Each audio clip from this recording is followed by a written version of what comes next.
Ladies and gentlemen, welcome to MTG Traders. My name is Taryn, and this is Construct Tribal.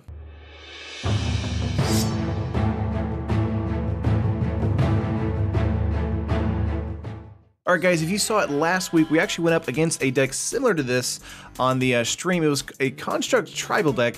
It was incredibly interesting to me, so I went and kind of recreated it, and I want to show it to you guys right here. But before we get into the video, of course, like the video if you liked it, and subscribe to the channel if you haven't already, and hit the bell right beside the subscription button to know when we upload new videos on the channel, and when you know when we go live on the stream right here on YouTube. But without further ado, let's get right into it. Starting out at the XX slot, we have 4 Walking Ballista. Walking Ballista enters the battlefield with +1/+1 counters on it. Pay 4, put a +1/+1 counter on Walking Ballista, and you can remove a +1/+1 counter from Walking Ballista. It deals 1 damage to target creature or player. So Walking Ballista is basically a secondary ping ability, kind of like a Lightning Strike, but not really like Lightning Strike, unless we get it up to that, which is 6 mana. But with other cards in the actual deck, we have Metallic Mimic, Chief of the Foundry, things like that. Walking Ballista is going to come in like a 2/2 with 2 +1/+1 counters on it, or a 3/3 with 2 +1/+1 counters on it, things like that. Walking Ballista either way can survive if we have a Chief of the Foundry or a Vanquisher's Banner after we've expended all of the points of damage from Walking Ballista to other creatures or to our opponent's face. But moving on from Walking Ballista, we have the 1-drop slot 1/1 Bomat Courier.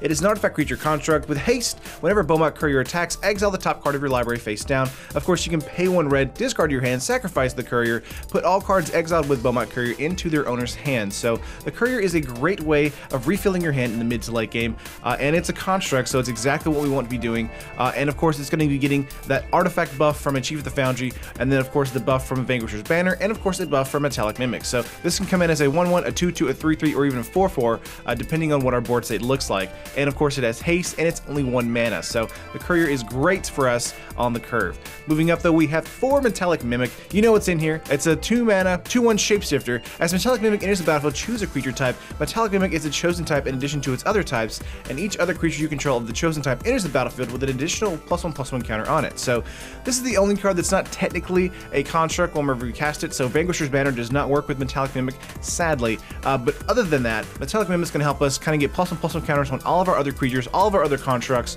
and of course Walking Ballista is more important for us because it actually comes in with an additional one that we can remove to deal damage either to the face or to an opponent's creature. But moving on from Metallic Mimic, we have 4 Scrap Heap Scrounger, a 2 mana 3/2 construct that can't block. You can pay 1 and 1 black, exile another creature card from your graveyard, return Scrap Heap Scrounger from your graveyard to the battlefield. Now Scrap Heap Scrounger is one of those cards where it's a super aggressive card. Of course you can't block with it, so it's one of these cards you want to be continually attacking out with. So if you trade with something early in the game, do not worry about it, it'll be coming back later in the game. But it can also be a hit for us for a Scrap Trawler, which we also have in the deck as well. So Scrap Heap Scrounger can come in as a 3/2, a 4/3, and even a 5/4. Scrap Heap Scrounger is actually quite good again because it's a 2 mana 3/2, so it's coming in really quickly, and it's going to be swinging in for 3 on turn 3, so fantastic for us. Moving up, we have 4 Chief of the Foundry, a 2/3 construct. Other artifact creatures you control get +1/+1. So even though this doesn't necessarily pump the construct itself, it does pump other artifact creatures we control, which is incredibly relevant. And of course, the Chief can pump another Chief, since they're not legendary creatures. They can be lords on their own by themselves, and they're only 3 mana. So you can have a Bomat Courier coming down as a 1/1 on turn 1, then a Scrap Heap Scrounger, then on turn 3 a Chief of the Foundry, and have actually a 2/2 and a 4/3 on the battlefield, still attacking in on turn 3. So it's super fun and very, very good for us as far as keeping up on the curve and being aggressive. Moving up from Chief though, we have 4 Scrap Trawler, a 3 mana 3/2 construct. Whenever Scrap Trawler is or another artifact you control is put into the graveyard from the battlefield, return to your hand target artifact card in your graveyard with lesser converted mana cost. So Scrap Trawler is interesting in that if we have something that dies, we can actually grab, like say a Bomat Courier back from our graveyard that we have sacked previously thanks to either the refilling of our hand ability or it just being a chump blocker for something, or maybe our opponent just decided to kill it with a Fatal Push or something like that. So let's say a Scrap Heap Scrounger dies and there is a Bomat Courier in the graveyard. Well, Scrap Trawler is going to let us kind of grab that Courier, put it back into our hand, and then replay it that turn or the next turn. So it's just really good at being able to kind of readjust our graveyard so we can kind of get our creatures back on the battlefield as quickly as possible. It's just super aggressive in that way. But that is actually all the artifacts. The top end here, we have 2 Hazard the Fervent, a 4 mana 5/4 indestructible haste god. Hazard the Fervent can't attack or block unless you have 1 or fewer cards in hand. Of Of course, this is going to be turned on in the 4 to 5 turn slot because we'll be playing out every single card that we possibly can as soon as possible. And of course, Hazoret's secondary ability is pay 3, discard a card. Hazoret deals 2 damage to each opponent, so it's another kind of win condition for us too. But Hazoret is going to be one of the ways where if they have a way to get rid of all of our creatures, they're not in black for like a Vraska's Contempt or something, we can play out a Hazoret no fear and just kind of start attacking in for the face. But that is all the creatures in the deck. We have 26 in total. Let's move on to spells here. We have 3 Lightning Strike, a 2-mana instant, deals 3 damage to target creature or player. So in this slot was originally a Fatal Push 3 of, but I actually took that out and put in Lightning Strike because I feel like it's a little bit more versatile for the format. There's a lot of situations in the format where a Fatal Push might just be dead in your hand against a control opponent, or a Fatal Push might not be hitting well enough against a more aggressive opponent. So being able to have the option to be able to hit the opponent's face or another creature with Lightning Strike, I feel like is a little bit better for us in the main board. Moving on from this card, we have 2 Vraska's Contempt. So Scarab God is still a big deal, and other gods are still a big deal in the format with Remnant Red and Blue-Black control. Vraska's Contempt is going to exile that or another Planeswalker such as Chandra or Nissa or even a Vraska, and we gain 2 life with that. So the 2 life gain actually is pretty important for us too in the Remnant Red strategy, because we're actually be taking a lot of hits in the early game thanks to a Scrappy Scrounger not being able to block. But that 2 life gain is actually going to help us kind of elongate the game just a little bit to see if we can kind of get a win based on the tempo play. Moving on though, we have 2 Key to the City. Key to the City is a 2-mana artifact. Discard a card. Up to 1 target creature can be blocked this turn, and whenever Key to the City becomes untapped, you may pay 2 colorless. If you do, draw a card. So Key to the City is a great way to kind of make a creature unblockable, so to get in that last point of damage, or be able to make a creature unblockable, and also on our upkeep, be able to draw 2 cards if we kind of have a mana flood situation, like you know I do on stream most of the time. But Key to the City is really great for us, really great card advantage, and it's just amazing for that. Moving up though, we have 3 Vanquisher's Banner. This is our top end spell again, a 5-mana artifact. As Vanquisher's Banner enters the battlefield, choose a creature type. Creatures you control of the chosen type get +1/+1, and whenever you cast a creature spell of the chosen type, draw a card. So there are 6 creatures in our deck that cannot have the Vanquisher's Banner pump on it for the draw a card ability, and that's because we have the Hazoret the Fervent, which is a god of course, and of course the Metallic Mimic. Now when Metallic Mimic does enter the battlefield, it does become a construct, so it does get the +1/+1 ability from Vanquisher's Banner, but it does not give us the actual card draw ability because it's coming in as a shapeshifter, which is kind of sad. But we have, 20 other creatures in the deck that do give us the ability to draw a card regardless. And whenever Vanquisher's Banner hits the battlefield and we have kind of like enough mana to kind of start playing out lots of creatures, it gets dirty real fast. We start going really wide really quickly on our battlefield. And it's just kind of amazing how good Vanquisher's Banner can be in a strategy like this. I didn't even realize it until like we did our Cat Tribal deck last week, and of course this Construct Tribal deck this week. But that is all the cards in the deck besides lands, so let's hit the lands real quick. We have 4 Dragonskull Summit. Of course, this is a buddy land if we control a swamp or mountain. It comes in untapped, and then of course taps for black or red.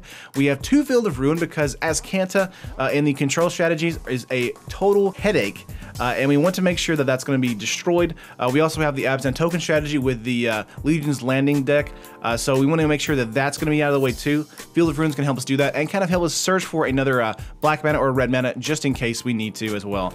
Moving up, we have 1 Ifnir Deadlands, just a 1-up here. It's just going to be kind of like a secondary removal spell for us. Moving up from Ifnir, we have 4 Spire of Industry. Of course, this is a colorless land, but we can pay 1 and we can add 1 mana of any color to our mana pool, and we can only do this if we have an artifact on the battlefield, and thankfully we have a ton of artifacts in the deck, so it's going to be able to basically be a dual land for us if we need it to be. And actually the 1-point life loss here isn't that important to us because again we have a lot of stuff in here that's just colorless. We really just need it for the removal spells and for Hazoret itself. So moving on, we have 4 Sunscorched Desert. When it comes to the battlefield, it deals 1 damage to target player, and of course it taps for colorless mana. And that 1 point of damage in the early game can be a Sunscorched Desert turn 1, and then into a Beaumont Courier, do an extra point of damage. So you're actually doing 2 points of damage on turn 1 on the play, which is actually quite good too. Then we have 4 Mountain and 5 Swamp, and that is the full 60 of the deck. Basically, the deck is trying to curve perfectly into the 1-drop, 2-drop, 3-drop slot, and then just continually play our 2- and 3-drop slots until we play our 5-drop, the Vanquisher's Banner, or our 4-drop, Hazoret the Fervent with an empty hand, and then just kind of get in for the win. It's one of those strategies that you really want to kind of curve into perfectly and want to have a really aggressive on the play hand. But let's say we're up against a more control heavy strategy or removal heavy strategy. What can we do? Let's get into the sideboard here. We have 4 Duress, because Duress is incredibly important in this format against the blue-black control strategies, against the blue-white approach strategies. Duress is going to help us kind of get out their approach to the second sun out of their hand. It's going to help us get out their fatal pushes. It's going to help us get out their all their other removal spells, Bonte's Last Reckoning, Fumigate, all that kind of stuff. Duress is fantastic for that for us. Moving up, we have 2 Abrade, because Torrential Gearhulks are another headache we have to deal with, as well as Godfrey's Gift decks. I saw them kind of like creeping back up when I was doing deck testing. Abrade is going to be coming in here as a 2-up for that, as well as a secondary removal spell doing 3 damage to target creature. Then we have 2 Doomfall. This is another card we can actually grab another card out of their hand, a non-land card, but we can also make it so if they have, like, say, the Scorpion God on their side of the field or the Scarab God on their side of the field, we can Doomfall and kind of get rid of that if that is the only card on their side of the field, which sometimes in a blue-red or blue-black strategy on control, it will be. So Doomfall is fantastic for that. Moving up, we have 2 Sweltering Suns. Again, the Abzan token strategy and any of the other token strategies are going to be a massive headache for us, and Sweltering Suns is going to help deal with that. One of the things to also keep in mind is that we have cycling on the card too, so if we don't need it as well in the game 2 situation, we can always just cycle it away. Next up, we have 2 Vraska's Contempt. We actually have a playset split between the main board and the sideboard, but Vraska's Contempt is incredibly powerful for us, and the reason is, of course, the Scarab got all the other gods, and of course, the super powerful Chandra and other planeswalkers in the format right now. So Vraska's Contempt is going to be coming in as a 2-up here as well if we get into another control strategy or into a more planeswalker heavy strategy. Next up, we have 3 Cut to Ribbons. These are the last 3 cards in the actual sideboard here. Again, this is one I thought about putting Fatal Push in here since I took it out of the main board, but I think Cut to Ribbons is actually quite good for us since it is a removal spell for 4, so I can get rid of any kind of like eternalized creature that is a 4/4, and it can also have a mid to late game kind of win condition with Ribbons here that kind of helps us make sure that we kind of close out the match as quickly as we can. But that is the deck. Let's go to the layout here. That is Construct Tribal. On MTGO Traders, it's coming to about 147 tickets, and on paper it's about $256. Which is actually quite high for me as far as doing deck techs just in general, but I wanted to kind of do this just to see what the actual deck was from last week and kind of rebuild it to see, you know, how powerful it was. And with deck testing, this deck is incredibly powerful, incredibly fast. It has the ability to kind of win just out of just sheer like numbers alone, thanks to the constructs that we have in the actual deck itself. And of course, if we're on the back foot here, the sideboard's gonna help us kind of get rid of those control strategies, get rid of those heavy creature-based strategies that go really wide with Sweltering Sun and things like that. And if we need a Cut to Ribbons, we can actually use that to kind of close out a match. But that is the deck, guys. Let me know what you think in the comments below. Do you like it? Do you hate it? Do you have any suggestions for it? Because I actually had a black-green strategy going instead of a red-green strategy for a while. And like, I really liked it because we were drawing a lot of cards. At the same time, I had like very little to do like removal in the early game. And I think the black-red strategy is going to be the best for us for kind of going forward in the format. But let me know what you think, guys. Of course, like the video if you liked it, subscribe to the channel if you haven't already, and make sure you hit the bell right beside the subscription button to know when we upload a new video on the channel, and so you know when we go live on the stream right here on YouTube. But I love you guys, and I will see you in the next video.